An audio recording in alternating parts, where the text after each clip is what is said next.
மாற்றுத்திறனாளி மாணவர்களும் இங்க அரசாங்க பள்ளியில படிக்கிறாங்க. அவங்களையும் நாங்க பாத்துக்கிறோங்கிறத யோசிச்சீங்களா? எந்த ஊர்ல டீச்சர் இருக்கீங்க? சேலத்துல இருந்தேன் சார். நெய்யமலைன்னு சொல்லிட்டு ஒரு 12 ஆண்டுகள் பழங்குடி மக்களுக்காகவே.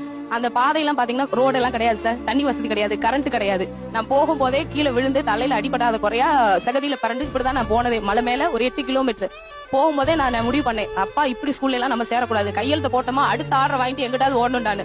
அங்க போய் இருக்கக்கூடிய குழந்தைகளை பார்க்கவும் அப்ப முடிவு பண்ணேன் சார், இந்த பள்ளிக்கு தான் நம்ம வரணும், இங்கதான் நம்ம பணியாற்றணும்னு, சேவை செய்யணும், இந்த மக்களுக்காக தான் இருக்கணும்னு செஞ்சு 12 ஆண்டுகள் தொடர்ந்து அதே பள்ளியில தான் இருந்தேன் சார். அந்த குழந்தைகள் மேல இருந்து மலையில இருந்து கீழே வந்து இந்த மாதிரி ஒரு உலகத்தை பார்த்ததே கிடையாது. அதனால நான் என்ன செய்வேன், எங்கேயாவது வெளியில போனா செல்ல போட்டோ எடுத்துட்டு வந்து இது இப்படிதான்டா இருக்கும். கடல்னா என்னன்னு தெரியாது அவங்களுக்கு, சுனாமினா என்னன்னு தெரியாது. கடல்ல இவ்வளவு பெருசா இருக்குமா, அவன் கிணத்த தவிர வேற எதையும் பார்த்தது இல்ல சார் என் பிள்ளை. அப்ப அவங்களுக்கு என்னென்னலாம் நம்ம என்னால கொடுக்க முடியுமோ அது எத்தனையும் நான் கொடுக்கணும்னு ஆசைப்பட்டேன். என் பிள்ளைன்னு சொன்னீங்கல்ல, அது பேசுவாக்கல, அது ரொம்ப அழகா இருந்துச்சு. என்னோட பள்ளியில சார் காந்தியப்பன் ஒரு மாணவன் மூக்குல இதெல்லாம் போட்டிருப்பான், இப்படியே தான் பாப்பான். யாரும் பக்கத்துல வந்துடக்கூடாது, அடிச்சிருவான் இல்ல கடிச்சு வச்சிருவான். அப்படிப்பட்ட ஒரு மாணவனை பக்கத்துல போய் உட்காந்து அவன் மூக்கு ஒழுவான், ஒழுங்கா சாப்பிட மாட்டான், அப்படிதான் இருப்பான்.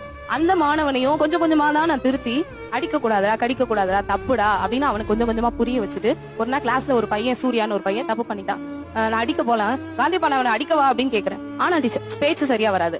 ஆனா டீச்சர், ஆனா ஏன், அன்பா சொல்லு, அன்பா சொல்லு. அவன் கேட்டுக்கான், சூர்யா நல்ல பையன் அப்படின்னு அவனோட லாங்குவேஜ் தான் சொல்றான். அப்ப அடிக்கணும் கடிக்கணுங்கிற இருந்த பழக்கத்தை கூட அதை தப்புன்னு நாங்க ஒவ்வொருத்தனா மாற்றக்கூடிய திறமை ஆசிரியர்கிட்ட மட்டும்தான் சார் இருக்கு. இப்ப அவன் 10th முடிச்சுட்டு 12th முடிச்சிட்டான் சார். எனக்கு அதுதான் மிகப்பெரிய ஒரு சந்தோஷமான.